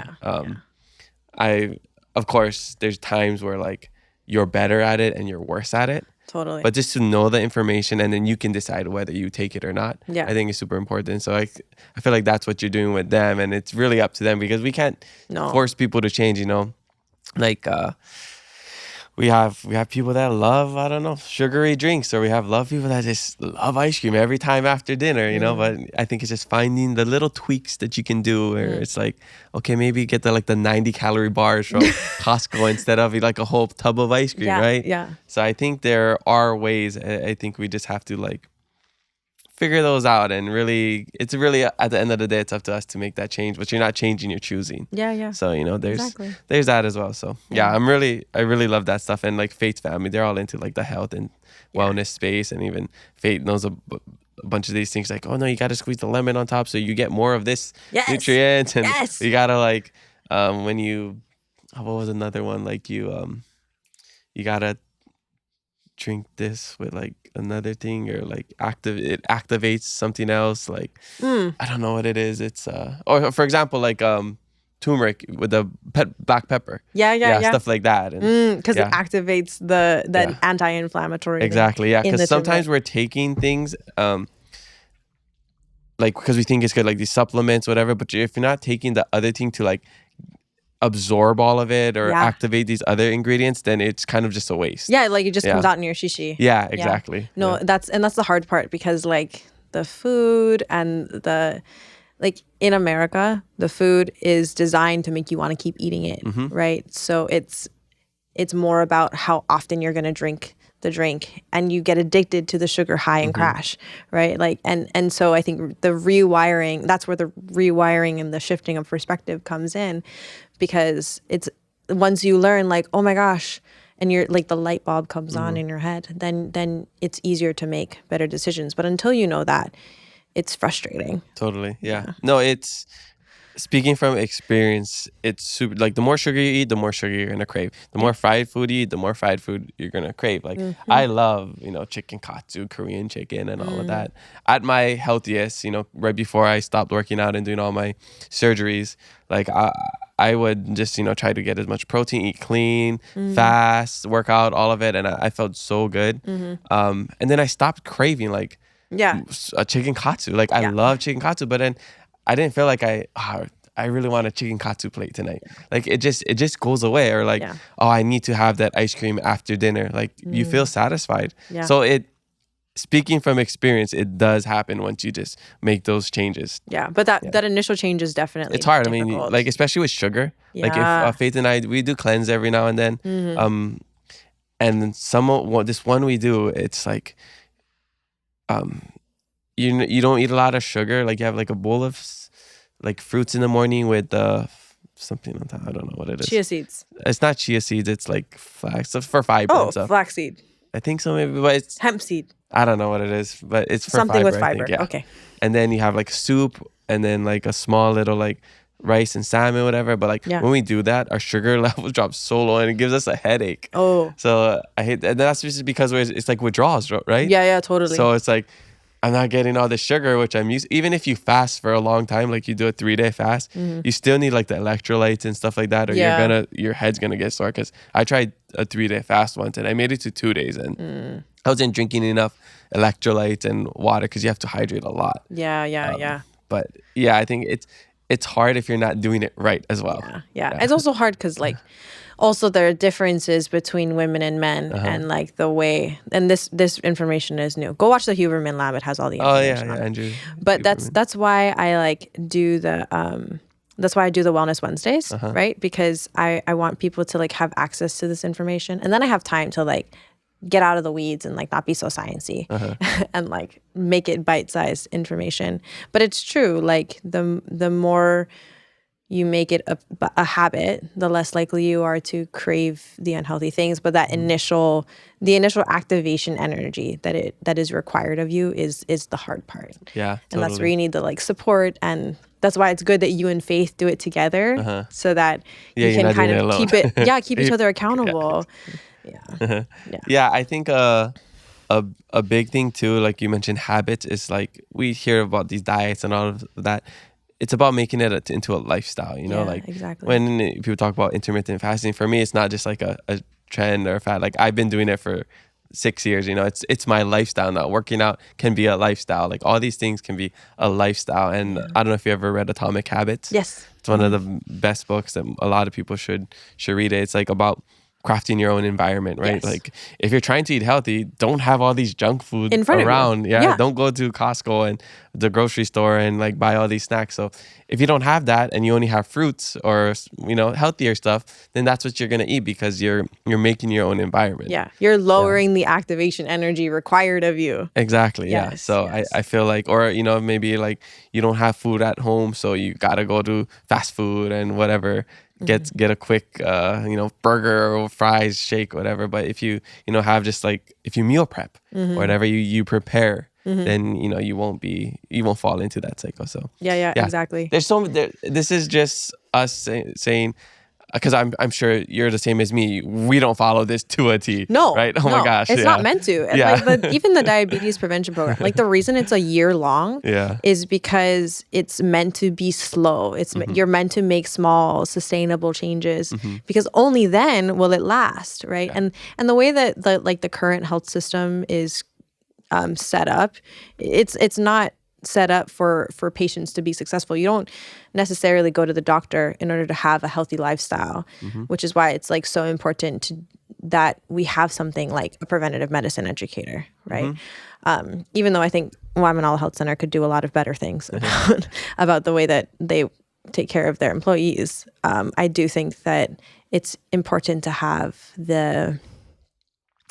some kind of access for patients, and like Waimānalo especially needs something like that, where people can be like, okay, wait, I now have this health cheerleader who will hold me accountable, even though I don't have somebody at home. Like, you have faith to hold me accountable, someone to teach me about how to make these bite-sized changes. Yeah, I went all over the place, but no, that's good. And I feel like the healthcare system, like you mentioned, they want people to be sick. I mean, it's all about, it's a business. It's a business. Pharma, it's about making money. Absolutely. So there's sick care. And for us, we need to focus on preventative care, because we're paying all these hundreds of dollars, $1,000s of dollars for healthcare and all this stuff, but you could just invest that money into preventative care, so you don't have to end up going to the doctor and pay so much money for all the medicines and antibiotics and all of that. So I think I just saw something recently. It's like, if you don't invest in, wellness or something, it was like wellness and illness or something like that. And if you don't do that, then you're going to be paying for, for the illness instead of like your wellness. So I think this, again, a perspective shift of how we look at it. So no, exactly. Yeah, like investing in your health is like one of the biggest things I've done in my 30s. Was just like, okay, I don't mind spending money for all these things, because it's going to make me feel better. It's going to help me live longer. And it's just going to make me feel better in my everyday life. Yeah. And then you have that, like, earlier you were talking about how you notice that you don't crave those things anymore, that you have, you're like, oh, I feel kind of drowsy, so I couldn't do this low food diet forever, right? That's called having a mind-body connection, and that's the one thing that having a fast-paced lifestyle really keeps us from doing, right? Like, having that connection to self. And really investing into yourself doesn't have to mean spending a whole bunch of money, although I 1,000% support spending the money, because if you don't spend it now on the healthy things like a Pilates membership, do it, then you might spend it later on hospital bills, right? Like, you're gonna spend the money regardless. But the thing I tell people is, like, it doesn't always have to be something crazy. Like, you can, if you're having a hard time focusing and you have to get stuff done, but it's going to take you twice as long to do it if you don't, like, prioritize yourself, then, like, go prioritize yourself and then come back to it, and then you'll get it done in half the time, right? Like, it all comes back to loving yourself. Loving yourself. Yeah, exactly. Nice. I love that we got into all of that. Okay. Now back to the social media questions. Okay. Same one from Shy_Shy Love. She had 3. She says, the second one is, if you had to choose one, sing or hula? Oh, that's so hard. Dang it. Do I have to answer? Ekapai. I don't know. How do you say I plead the fifth in Hawaiian? Ekapai, right? Oh, I mean, yeah, that's saying the same thing. If I had to pick, it'd probably be hula. Oh, you choose hula over singing? Yeah, I think so. Wow. I feel like I choose singing. You choose singing? Even though it's just talking? It's elevated talking. It's melodic talking. Melodic talking. I mean, because the thing is that, like, I love the music so much. Like, the thing I love about singing is the feeling of being able to, like, tell the story and, like, project my voice. Like, I don't know, it just feels really good to sing. But I think the same idea can come from hula, right? Because storytelling and expression, it really is just the outlet that I need. Yeah. I feel like my physical passions are like sports and like active like competition, like with a ball and, you know, there's a goal or hoop or something. So I feel like that's why I'd rather choose that. I took hula classes a couple years ago, tried to get into it again as an adult. Couldn't really get into it as much because I feel like I just need something more fast paced. Yeah. Unless I'm doing just like crazy like kahiko. Oh yeah. Duck something walks. like that. Yeah. So I feel like singing is something that I can't do. but I feel like it would open up so many opportunities for me. I could get so creative. Like I could, write my own songs. I could, be on huge stages, and like it's more, I feel like, global. Yeah. Whereas hula, not saying hula isn't global, Yeah. but it's a little bit more, the ceiling's a little lower than a singing. Yeah, could take that's me. true. So that's just as my like business mind. I'm just Yeah. like, singing could take me further than hula. Yeah. But And I like, could still get a connection.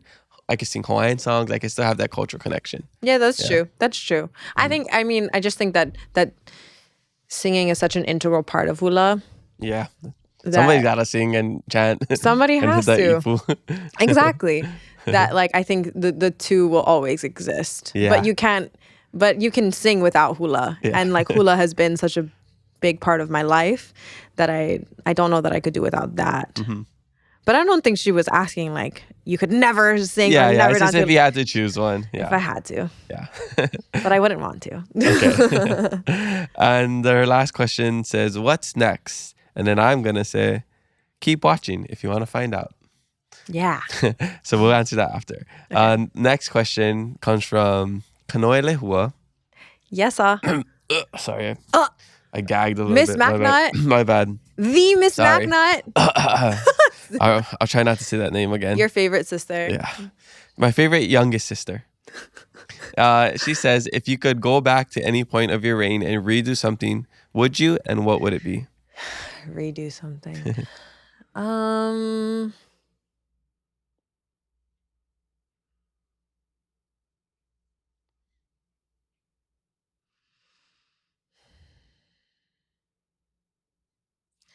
I really wanted to do more with my workplace. So if I could go back, I would ask them to like give me like to work more with me, like collaborate with me as Miss Hawai'i to get more people to come to the health center. Because I just felt like everything kind of stayed the same, and they were like my schedule was shorter, and that was kind of it. But it was difficult to get them to understand why, because they're not thinking about Miss Hawai'i, they're thinking about like running the health center and like. But I just wish that I could have explained it better to them, and I wish that I could have presented a business plan. Well, a business plan that they wanted. They didn't like the one that I gave. So I think I would have wanted more people to like have more classes, or like have a class with Miss Hawai'i, kind of use that as part of the platform year, you know. So is that something that you're trying to do when you finish school, is like open up your own practice so that you can have control over the things that you want to do? I mean, I don't know that I want to open up my own, but I definitely want to be like a C-suite level, helping to make policy changes and decisions. Because I think the way the healthcare system right now is, and I only have experience at my job, right? But right now in Hawaii, I think it's more about putting all of our energy into the patient and not really helping the workers sustain their energy or sanity. And I think that's true for a lot of health centers, right? But yeah, it's difficult. Yeah. Okay. Well, I mean, I can already tell that just from the way you're talking about it, that it seems pretty stressful, and there's probably a lot of layers that we don't even know. So yeah, I mean, so sorry, I didn't answer, but like I do want to be like a C-suite level. So like I want to help make policy changes that will keep the burnout low and the patients cared for. But I also know that like I don't mean to like rag on my workplace. I think that there are a lot of things I don't understand and I don't know anything about, but and that nonprofits need to hit certain metrics in order to stay afloat, especially this year. But I wish there was more of a collaboration. In an with the ideal platform. world, that's what we're talking about. Yeah. Okay. Last question comes from honani.stk_. This person says, what was your most memorable moment as Miss Hawai'i 2024?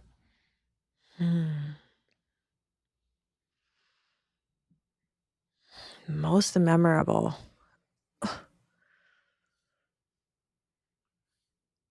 Okay, I have two. Can I have two? You can have two. You're Okay. Miss Hawai'i. You can do whatever you want. I think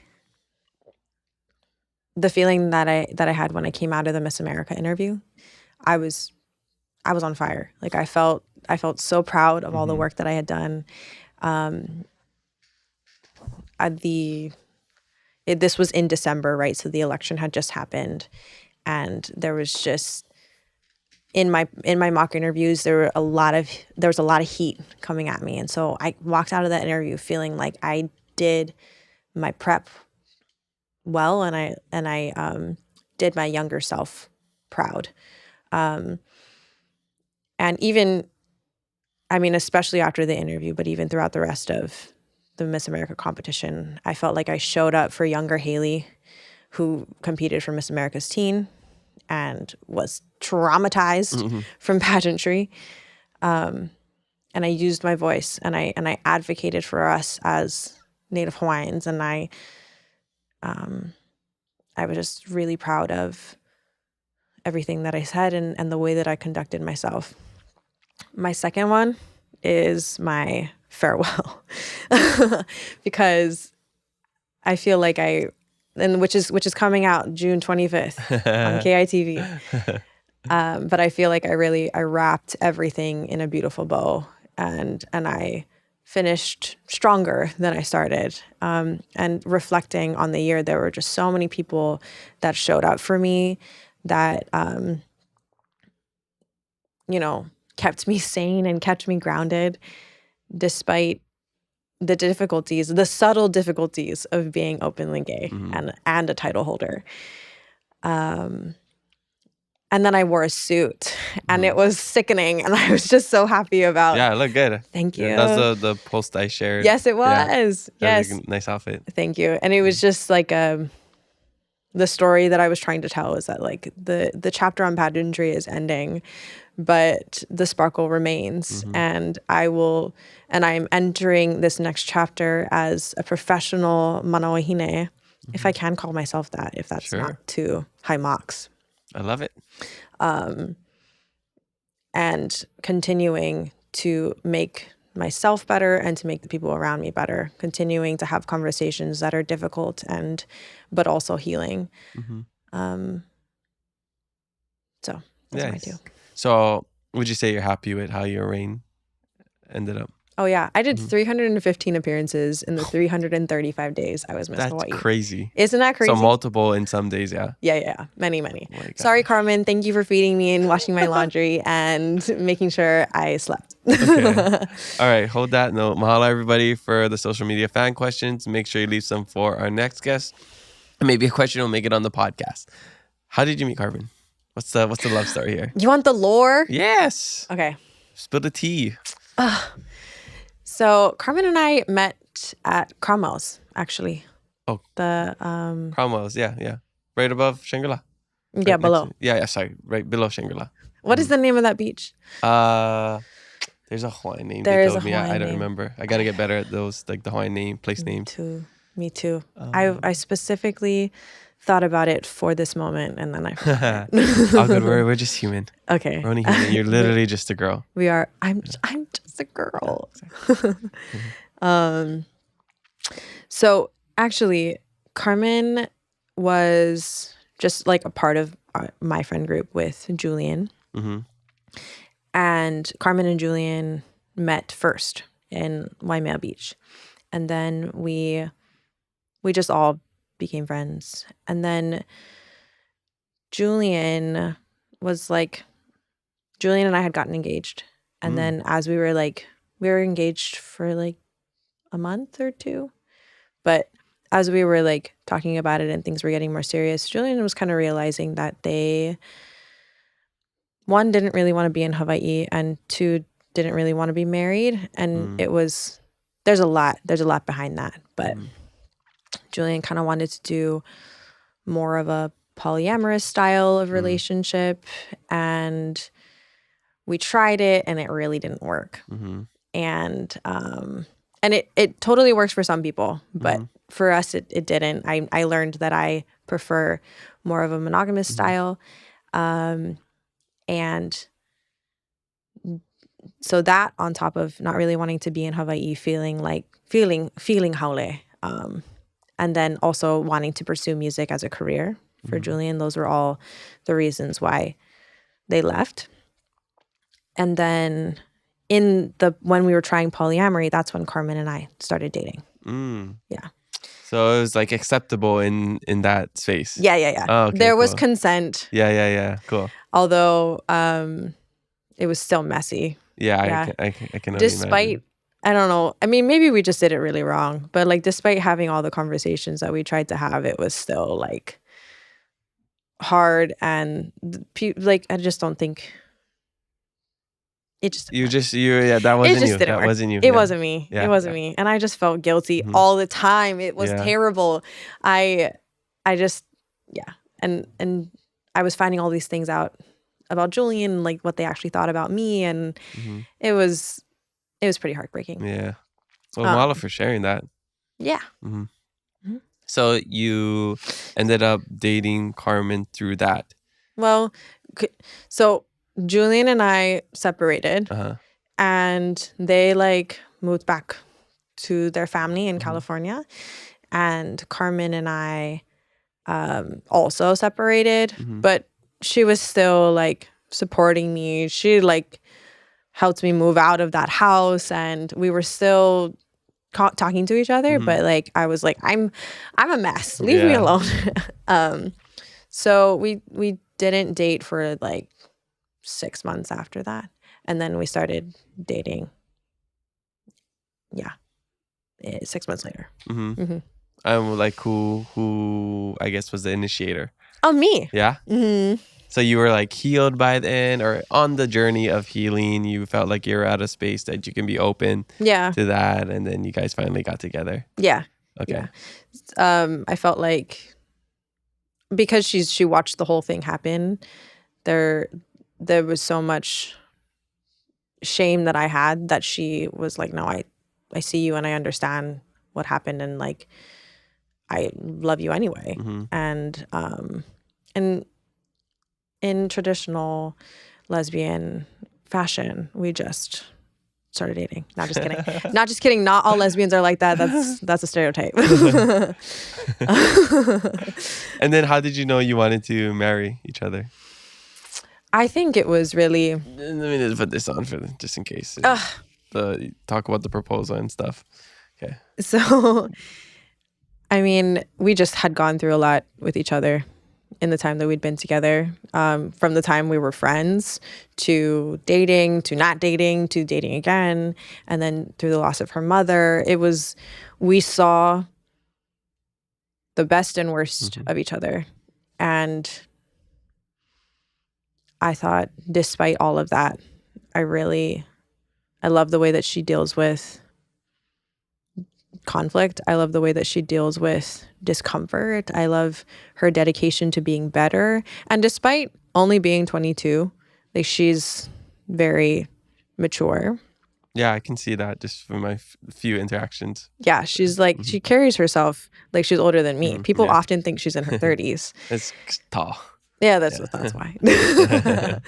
But I also think that like she is, like she commands respect in a way that you would expect from an older person. Can you even see with your sunglasses on? Yeah, and I'm gonna ask about the proposal story. That's why I'm keeping it on. Okay. And so the reason I knew that I wanted to marry her is because she held me so gracefully through what I consider the most difficult years of my life, including Miss Hawai'i, because Miss Hawai'i was so fabulous. Yes, absolutely. But it was also so difficult. And she stands up for me. She cooks and cleans for me, and she does it without any hesitation. Like it feels like a soulmate kind of interaction. So cute. Yeah. Cute Kiloa. Yeah, mahalo. And then, okay, the proposal story then. Yeah. Okay, so I mean, I saw the announcement on social media. oh, you did see that Yeah, post. Okay. it's not even phasing me now because Because you have polarized. keep trying it. Yeah, polarize. Good luck. Nope, not phased by it. Okay, watch out, everybody. Okay, so that day, this was like in March when we got engaged, and she's had this ring since. Wow, it is very bright. Yeah, It is yeah. very Why do you think I'm wearing sparkly. sunglasses here? You think I'm joking? That's a rock. It's not a rock; it's a boulder. That's a mountain. That was a TikTok sound. by the way. Okay. Faith will know. Faith will know. Kanoy and Faith, I was thinking about you. Okay, guys. so what is it? So I could say it? That's not It's a not just a rock, or it's not just a boulder. It's a rock. Okay, that's not just a bonus rock. Okay. So that day we've had this ring since before we went to Paris in August, because the sponsor that makes the Royal Hawaiian Heritage Jewelry that makes the Miss Hawai'i bracelet also made this ring. Oh wow. And yeah, it was crazy. Like, we were just chatting about getting engaged one day, and Uncle Pat, the owner, was like, oh, so do you know what you want? And he just like designed it on the spot, like pulled out the diamonds and everything. And I Wow. was like, boom. So we've had it for a while. I took it on a few test drives. And Carmen was like, I feel like we're ready to take the next step. We had gotten Malu, like our little fur baby. And we got a place together. So she was like, I feel like it's time. And I was like, okay, I'm not like, yes, I'm gonna marry you. So I know that, and I'm not in a rush, so I'm not picky. And I already feel like I know that I'm gonna marry you. So like, it doesn't matter when it happens. And then she had Auntie Kehao from Kuhulala'a text me. Yeah. And Auntie Kehao was like, oh, are you free on this day to do a photo shoot at Kealohi Point? The reason she had Auntie Kehao text me is because I wanted to wear a specific dress from Kuhulala'a, the one that I posted, because it's so beautiful. And I was like, I want my hair done, or I want my nails done. I want my hair and makeup done. I want to wear this specific dress. And Carmen's like, how am I going to pull this? You're going to know as soon as I tell you to put on the dress. And I was like, that's okay. But she was determined to keep it a surprise. So she had Auntie Kehao text me. Smart. And I put it in my calendar. And that day I was like feeling kind of sick. I was like, I think I'm going to cancel. And Carmen's like, no. No, you're not. That always happens. I know, right? Yeah. Like, I was just feeling a little under the weather because I had just come back from a crazy amount of things. I don't even know at this point. But and she was like, no, get ready. My best friend came over, which is another red flag because she's my best friend. I love her, but I never see her. So she's just so busy. She's like a scientist, so I never see her. And she came over and she spent the whole day with me while I was getting ready. And she was like documenting me getting ready. And I was like, you're weird. So I get ready and I go and I leave with like 5 minutes to get there. And then I show up and I see Carmen's car parked in the front. And I was like, huh. The place that it was at was where I started learning hula at. Okay. So Hawaii State Park. And I was like, what an interesting place. It's so beautiful over there, but it's like, I've never had a kuhulala'a photo shoot over there. So we went, and then there were people that greeted me.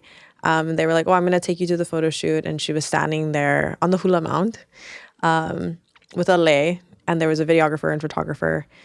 And there was like a whole picnic setup and like flower petals, and she was playing this video.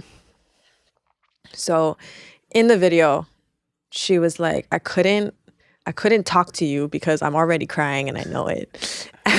So I made this video instead. And she just like listed all the reasons that she loves me and all the reasons that she knew I was ready. I'm going to cry right now thinking about it. I guess so. That's also what the sunglasses are for. Got it. To hide the tears. Protect the image. No, just kidding. Men cry. It's perfectly normal. And she's just like, you are my calm place, and I know that I'm gonna be able to weather any storm with you, something like that.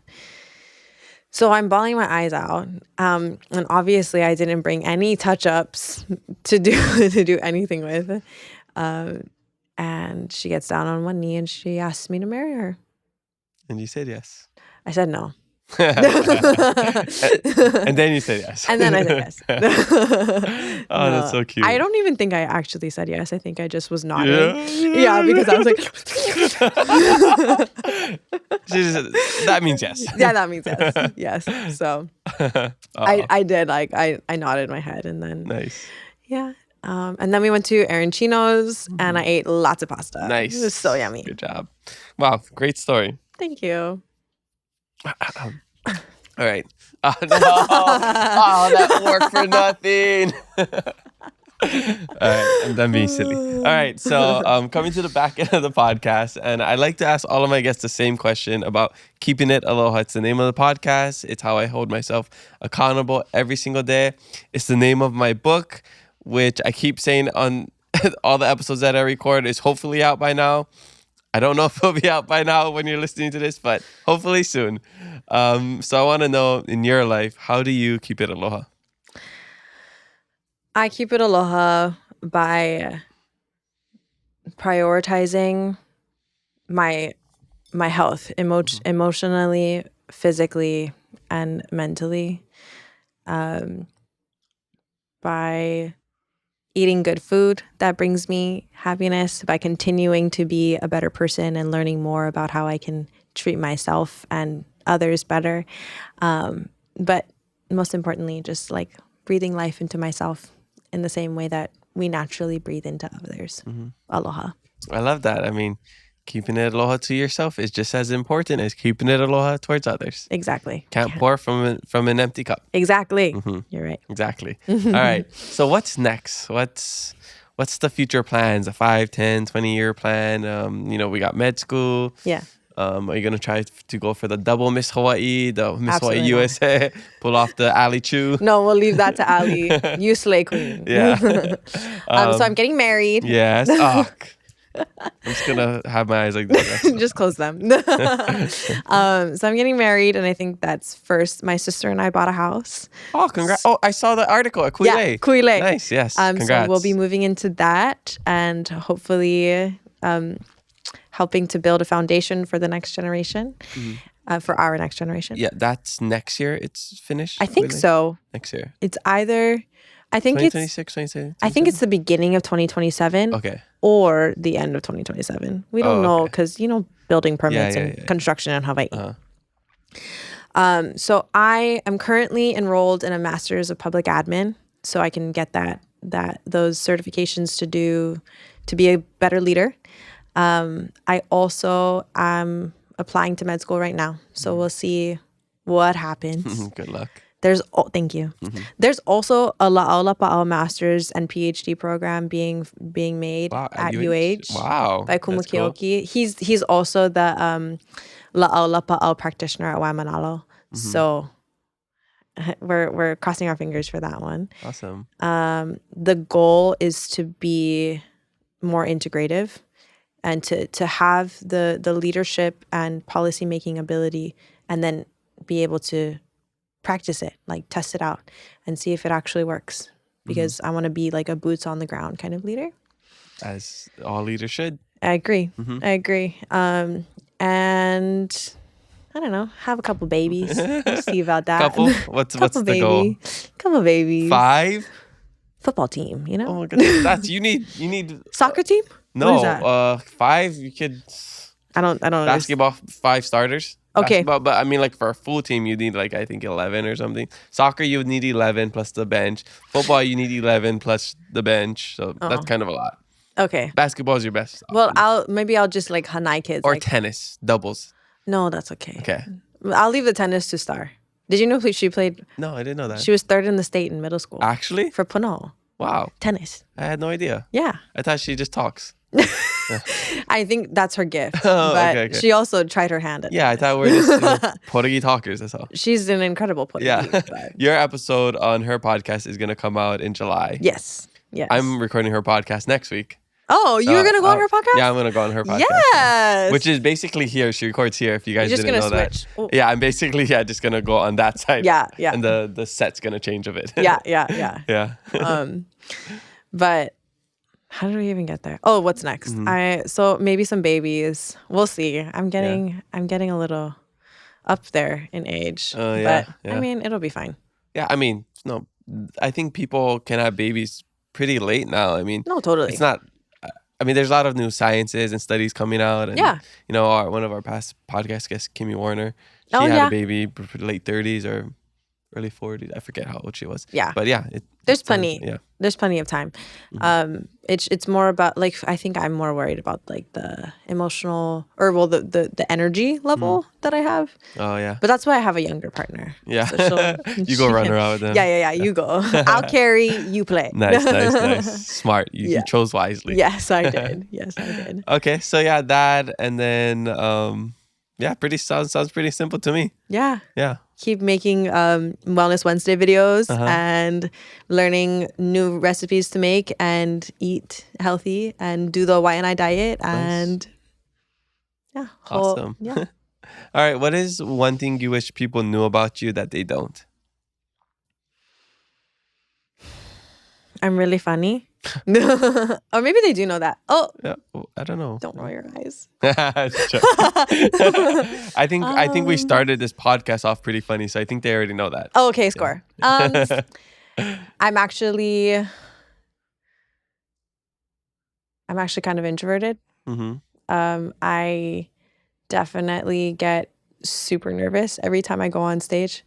I'm not sure if I wish people knew that, but maybe just that I'm a human and that like I'm trying my best just like everybody else. Mm-hmm. But I do get this like red rash that looks like hives when I'm anxious. Really? Mm-hmm. Wow. When I'm anxious and when I drink, which is why I don't really drink. Yeah. Because I get that like It's the Asian. Yeah, the Asian glow. It is the Asian glow, but it's only right here. Oh, interesting. Yeah. Yeah, It is. it's like because you're allergic to it, because some sort of Yeah. enzyme and stuff. You lack the alcohol Yeah, yeah. dehydrogenase in order to break it down. Exactly what she said. Yeah. Right on. All right, so before we start to wrap up, I gotta know, what is your life hack? Oh, my light cap. Life hack. Light cap. Or like your light cap, whatever, if you have something like that. My life hack is a mind-body connection. Okay. The more connected you are to your body, the higher quality of life you have. Mm-hmm. The more you understand your gut and how to feed it well and what your sleep looks like. Like the more you're curating your environment, the better your life will be, in my opinion. And do you have a tip on how to do that? Oh, yes. Eat a fruit and vegetable with every meal, and your gut bacteria will be maikai. Okay, and it doesn't matter what kind of fruit or vegetable? Well, a leafy vegetable, cruciferous, meaning like leafy or dark and green. And then a fruit with high fiber. But careful with the bananas because they can be constipating. Okay. So- I eat bananas almost every day. I'm not constipated. No. That's good. That's good. So I must be doing something right in my diet. Yeah, probably Yeah. so. And then come watch my Wellness Wednesdays. There are probably way more, but And that's Fruit and that's on vegetable. social media? yes, on Hayley Cheyney Kāne. Okay. I know, is it you go Instagram Live? What is it? You just post about it? I post a wellness post, Okay. like where I talk about a specific life hack. You ever think about going live and doing it? I don't know what I'm doing. Carmen taught me everything I know about social media, so I know nothing. Oh, yeah, it'd be cool if you start going live. Okay, I'll start going live. Because you can also go live and post that to your Instagram. Oh, Yeah. I didn't know that. People know that. Yeah. Huh. So now you know. Now I know. Yeah. But yeah, Welcome. cruciferous vegetable and fruit every Okay. meal, and then you'll get enough nutrient and fiber. Yeah. Awesome. Great life hack. Mahalo. All right. I just have my last fast 5 questions and then we'll get you out of here, all right? No rush. I actually have to be someplace. Oh. Yeah. Kamaka has a time I crunch. got a time crunch for. It's rare that I have a time crunch, but I got to do it. It's for the podcast's sake. I see. Okay. Favorite karaoke song? Defying Gravity Ooh. from Wicked. Are you obsessed with Wicked like Kanoi? I'm obsessed with all the songs. And I can't wait for Wicked 2 to come out. I haven't watched it yet. But I have a good reason. I got surgery when it came out, so I couldn't. So they all went to the theater and I couldn't go. But you can watch it now. Like you have Disney Plus. Yeah, I know, but how do you know I have Disney Plus? I went to your TV. I made an educated guess and I was right. That's a good one because I think most people have all the streaming platforms. They went and I couldn't go, so that's why I didn't watch it. I like watching movies in the theaters. I agree. I'm going to watch How to Train Your Dragon tonight. Oh, nice. Yeah, not after this. That's not my time crunch. That's your time crunch. Later tonight. So I'm not choosing How to Train Your Dragon over talking with you. It's okay. Yeah. I would understand. I still have to watch it. I'll go stream it just for you. Please do. Okay. Favorite guilty pleasure?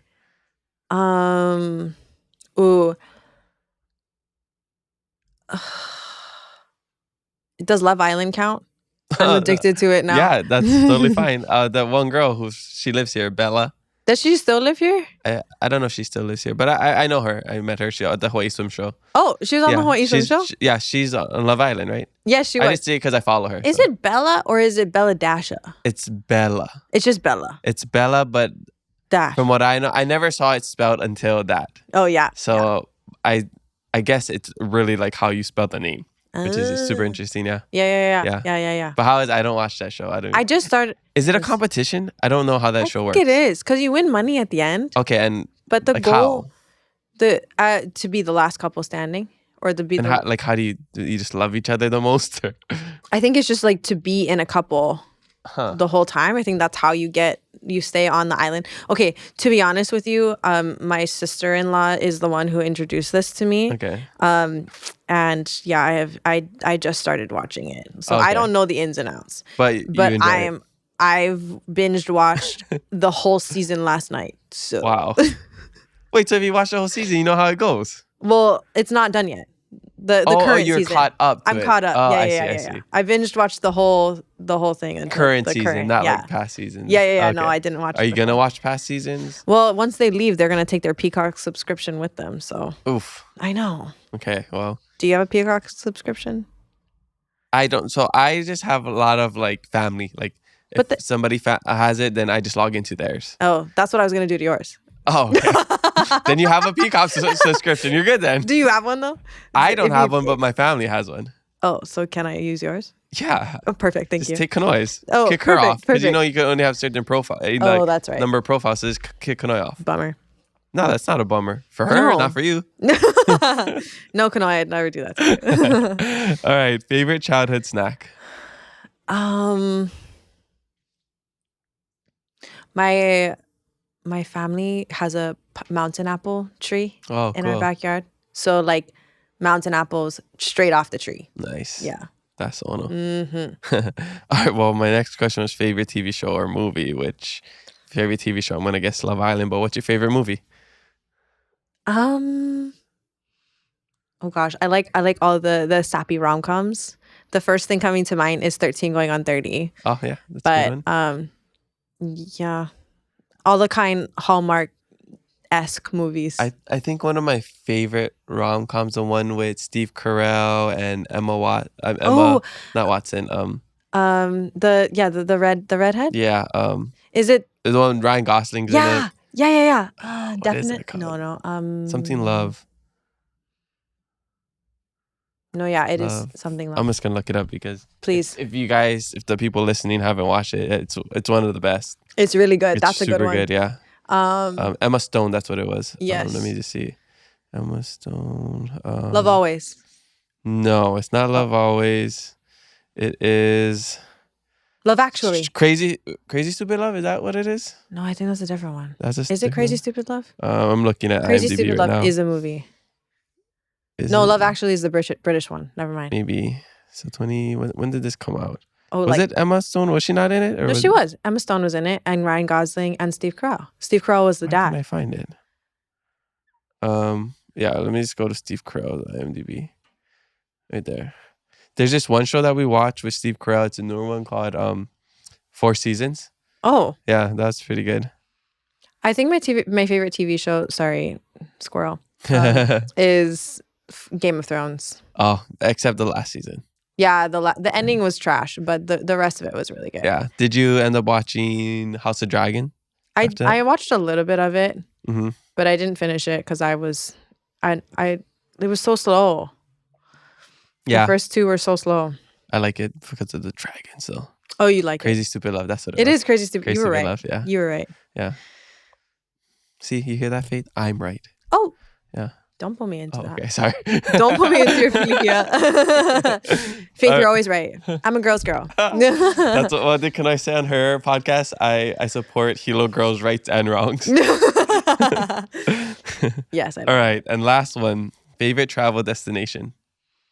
That I've been to, or just do you have to have been there? No, we could maybe do 2. Let's do one that you've been to, one that you want to go to.